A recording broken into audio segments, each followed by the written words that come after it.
what it is. Well, we sometimes take for granted that people do know. Yeah. I mean, I was blessed to be raised in a family that went to church. And even as a child, you know, going to Sunday school and stuff, we didn't get that much out of it. But the seed was planted. Yes. And the thing we have to remember, like yesterday, watching all those people from different walks of life walk past us and stuff, and I don't know, did you look at them and go, I wonder if they know the Lord? Mm-hmm. They all have problems. I mean, my gosh, just the people here today, I can't imagine what everybody faces every day. Yeah. Because we sometimes are so stuck on ourselves. And we've got to remember that the Bible tells us that people that don't know Jesus are not going to understand what pastor's saying or what somebody's saying. That's right. And God tells us that we need to reach out to these people. And it's good to know. I really appreciate your testimony for the reason. Sometimes we forget that it's just like when I was always taught, you know, you've got to know your audience when you're speaking. Yes. Because if you've got this great mind and you're speaking on terms that, hey, you went past 2 syllables, you lost me. Yeah. You've lost me. Yeah. And you have to know, and us as Christians, we need to, you said we need to listen. Yeah. We do. We need to listen, because sometimes people need to just let it out.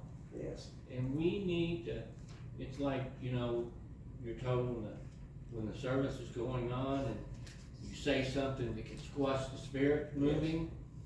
You know, we have to be careful, because that person that doesn't know what Jesus is about is starting to reach out, and we've got to listen, and God will tell us what to do. Right. So, I really appreciated that. Well, thank God for it. I mean, we sit here, and like I said, we do take it for granted. You know, we always hear we're going to put whales in Africa, we're going to do this. But through our testimony, I tell you, it's right here. It could be your next door neighbor. It could be the one that's getting your, you know, I ain't gonna say bagging your groceries, because they don't do that no more. You know, it could be the one that greets you as you go in, or, you know, rushes you down and you know, demands a receipt as you're leaving. It could be anybody, and not only anybody around us, but it can also be anybody within the church. Yeah, amen. I mean, I was talking to somebody the other day, was talking about doctrine. And doctrine, you know, this doctrine, well, what's doctrine? Like, you've been raised in church, you don't know? No, I don't know what doctrine is. So I, you know, had to break it down. And that's the thing about it. Sometimes we live in the society today where whenever somebody gets behind a pulpit and they want to preach way up here. Come on. They want to preach about how, you know, preach with all kinds of intellect, with great big words and, you know, big old shows and everything else. But let me tell you something. Getting it way up here, they can't reach that. Like Sister said, sometimes you got to bring it down. Bring it down. You got to bring it down so that it can be just a Bible basic. Get to the point, the ABCs and 1, 2, 3s and all that stuff. Get to the Bible basics about Jesus, His death, burial, resurrection, and how He died for you. And what He did for you. Not only after He died on the cross, He didn't just stop there. He did more for you than what you'd ever think. He went through places He would not want you to ever walk through. He walked through the dark stone walls of hell and went down there to get the ones out. I mean, He walked through death itself and opened the grave and come out of it. He walked through places. He said, I'll never let you go there if you just believe in me. He went all that way just for us. Amen. And to take us from what we have here, this earth that's going to fade away and perish one day. He died so we wouldn't have to worry about that, because He said, I'll make you a new heaven and a new earth and give you a place up there. He said, I will go and prepare you. Yeah, come on. Amen. We got to, like I said, we got to bring it down at times. We got to bring it down. I mean, I remember growing up as kids, you know, she's talking about, you know, not going and everything. I remember Bible school, okay? Sunday schools. I mean, all these things we used to have growing up.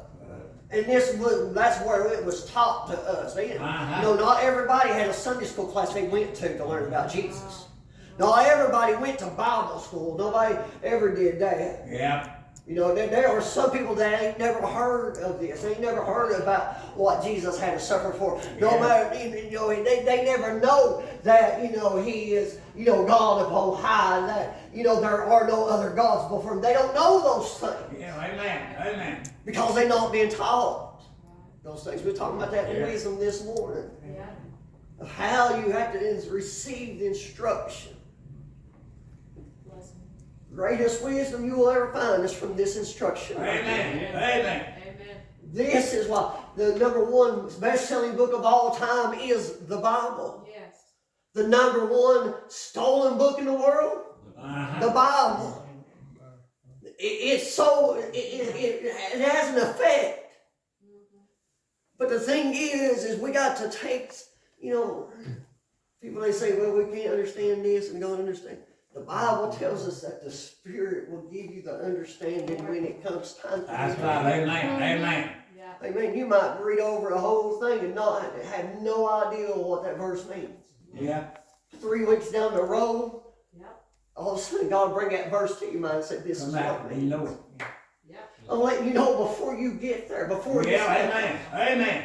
He talked to him, he said, don't take no script, no thought. He said, just go out and trust in God. Yes. Amen. I was sitting there talking to a woman yesterday, and she was talking about her family and everything, and all of a sudden we got started about talking more about God and everything, and she was telling me she plays the piano, and she does, and I mean, we was just sitting there just talking about how God has helped and how God works, and everybody else was running around all over the place, Yeah. not knowing what these two people are standing in the middle talking about. Right. We don't want that all the time. Sometimes we want that one-on-one, but I don't want people around us all the time and not knowing what we're hearing, not what we're saying. Yeah. Amen. Because let me tell you something, His word will not go out void. Have you ever? See, this is a lot like it. Have you ever had a conversation with somebody and somebody else over here overheard you? Yep. Bless the Lord. Sometimes that's what God will do. Sure does. Yes. Yes. He'll have you talking to somebody in your conviction and the Spirit of God as it begins to move around, but then all of a sudden, it ain't for the one that you're talking with. Right? It's for the one that was sitting here listening. God knows what he's doing. Amen. Always. Yes. Brother Charles preaching, Brother Larry and Sister and all that. The Lord's already moved. He's just waiting on us. Come on, Buster. Right. Come on. Well, I want to get a song.